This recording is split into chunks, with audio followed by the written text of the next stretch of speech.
All right, back on Sportsbook, betting inside today, Paulie and Teddy. Follow us on Twitter at Paulie Howard at Teddy_covers.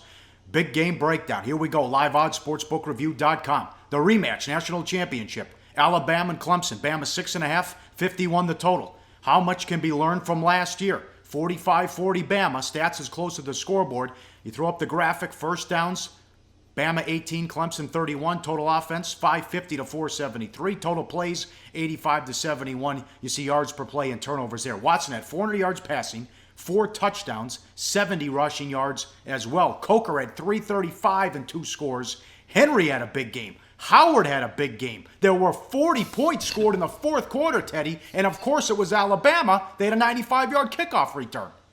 Well, yeah, I mean, the Bama had a special teams touchdown in the fourth quarter, and of course they recovered that onside kick. Remember, they tied the score 24-24 with about 10.5 minutes left, and they went on to get a touchdown following the onside kick recovery. Nick Saban, quote, "I made the decision to do it because the score was tied, and we were tired on defense. We weren't doing a great job of getting them stopped, and felt like if we didn't do something or take a chance to change the momentum of the game, that we wouldn't have a chance to win."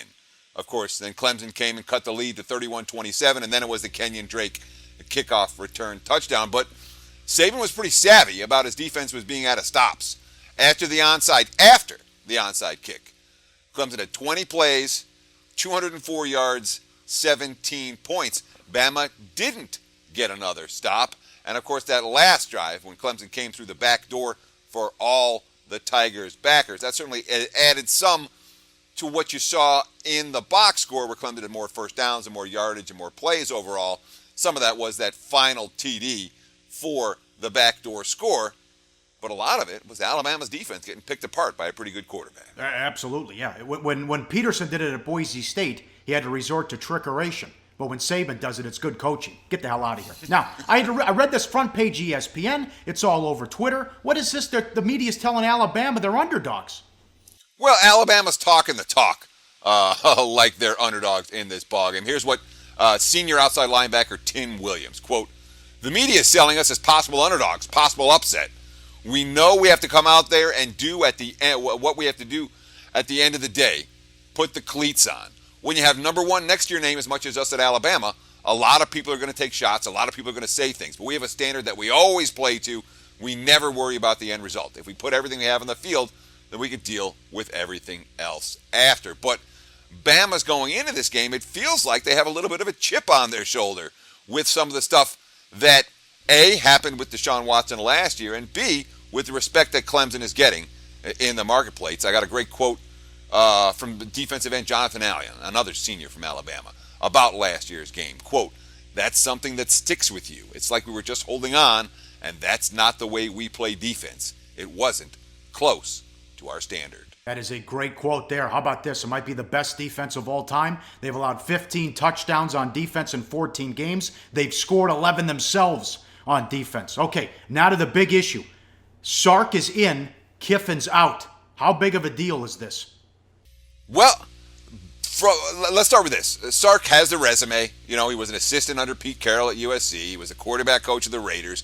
He was back to USC as assistant. He was a head man at Washington for 5 years and head man at USC, though he got fired in his second season. But that was off-field problems, not his win-loss record.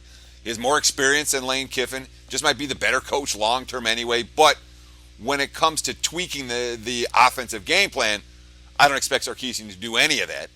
That being said, man, you read some of the quotes coming out of the locker room. Everybody seems to like Sarkisian, and they feel comfortable running the offense. And you got that quote from Nick Saban. Yep. Saban tells it how it is. Yep, he's got a lot of experience, a lot of knowledge. I think he's very well organized. I tell him what I tell any coach. We're prepared to do certain things in certain situations. Let's stick with the game plan until we have to adjust to the plan. That's what the players know. That's what we practice. That's what we need to go out and try to do. And that's going to give us the best chance to be able to execute and be successful. I think he'll do that, end quote. I want to see if he's going to pull a Kiffin and be on the field, or if he's going to call the plays in the booth. I would like to see him on the field, because you got a true freshman, and Hurts trying to do only what Holloway was able to do in '85. That's win a national championship as a true fresh.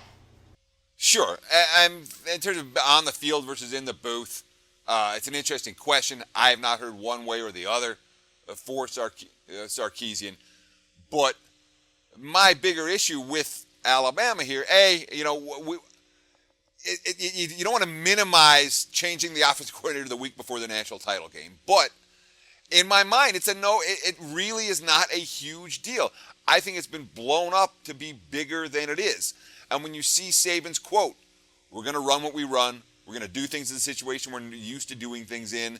And that's not going to change. So, yeah, you have a Frost QB. But you have a Frost QB with great receivers, an NFL caliber offensive line, a very strong running game, etc., etc.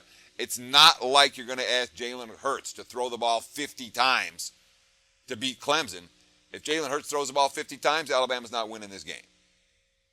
No doubt about that. Yes, flip side of the issue, Saban against mobile quarterbacks. It's been the weakness of Saban's defense. He likes man-to-man coverage, which means DBs are looking at the receivers and not in the backfield. So you had that change with Sark. You also had the change last year. It was Smart. This year it's Pruitt as defensive coordinator.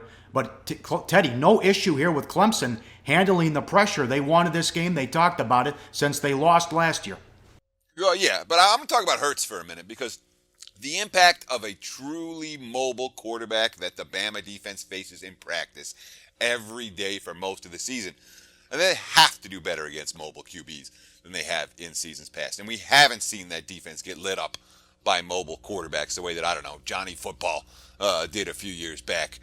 But when you talk about Clemson, you want to talk about a bowl resume that stands out. Look at what Dabo Swinney's kids have done with the pressure on the line. The fifth-year seniors just might be the best bowl class in NCAA history. Look at this graphics. Underdogs to LSU win straight up. Underdogs to Ohio State win straight up. Underdogs to Oklahoma win straight up. Underdogs to Oklahoma again win straight up. Underdogs to Alabama in the national title game, cover. Underdogs to Ohio State win straight up. That's 5-1 straight up, 6-0 against the spread. Each and every one of those games coming against top flight A-plus level competition. That, Paulie, is an impressive resume. No doubt about it. I like the under. What do you think? Well, the markets are right there with you, man. We've seen the side has really stayed pretty flat. It looked like the markets might move to 7, didn't get there. Looked like the markets might move down to 6, didn't get there. It's really been sitting at 6.5 all week long. And I don't see from the leading indicator shops that this line's definitely moving to 7 or definitely moving back down to 6. I think it stays right in this range. And, of course, that gives line shoppers the ability to get the best of the number. You can find 7s with Clemson, take the +7. You want Alabama, you can find the 6.5s. They're out there as we record. When it comes to the total, nothing but under money. This has been a significant move. Open 54, now we're looking at 51.5 in that range, even some 51s out there. And you say you like you like the under? Well, I liked it more at 53 and 54, but yeah.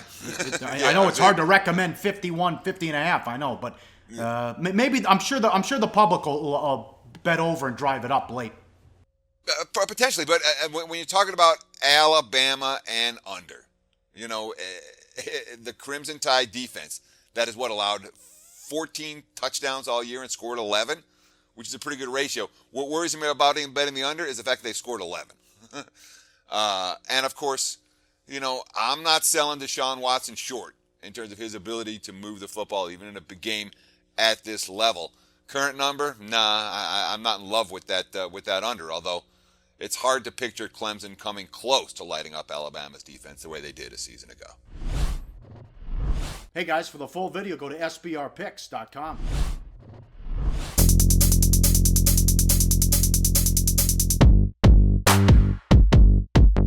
That's right, the 8th annual SBR Forum Bash will be held at the breathtaking all-inclusive Hard Rock Hotel in Punta Cana on Super Bowl weekend. Join Natalie Rydstrom and the Odds Couple as they mingle with SBR pros and have fun under the sun.